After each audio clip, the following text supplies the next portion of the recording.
बलूचिस्तान के जिला तुर्बत में बारिशों के बाद नहंग नदी में सैलाबी सूरत हाल पैदा हो गई। मीराबाद तंब के मकाम पर खवातीन और बच्चों समेत 10 अफराद सैलाबी पानी में फंस गए। मज़ीद तफसीलात जानते हैं डॉन न्यूज़ के नुमाइंदे इस्माइल सासूली से। इस्माइल, मकामी इंतजामिया की जानिब से फंसे हुए अफराद को निकालने के लिए कोई इंतजामात किए जा रहे हैं, आगाह कीजिएगा। जी बिल्कुल, नहंग नदी में जो सैलाबी सूरत हाल है इसमें इस वक्त तक 8 अफराद फंसे हुए हैं। ताहम इंतजामिया मीराबाद के इलाके में बताया जा रहा है कि 2 खवातीन 2 बच्चों समेत 8 अफराद जो से फंसे हुए। बलूचिस्तान के जिला तुर्बत में बारिशों के बाद नहंग नदी में सैलाबी सूरत हाल पैदा हो गई।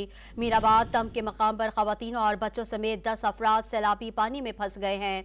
पानी में फंसे अफराद में 4 खवातीन, मुतादिद बच्चे और मर्द शामिल हैं। जी इस्माइल, आपको आवाज आ रही है, मज़ीद तफसीलात से आगाह कीजिएगा।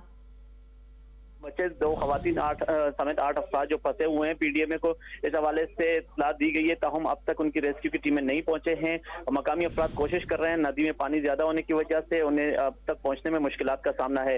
इलाका मकीनों ने मुतालबा किया है कि इन्हें फौरी तौर पर फिजाई ऑपरेशन करके बचाया जाए, वरना जिस सूरत हाल है इसमें इनकी जान को खतरा हो सकता है। जी, मौजूदा सूरत हाल में उनकी जान को खतरा हो सकता है। इस्माइल हमें तफसीलात से आगाह कर रहे थे। इस्माइल, आपका शुक्रिया।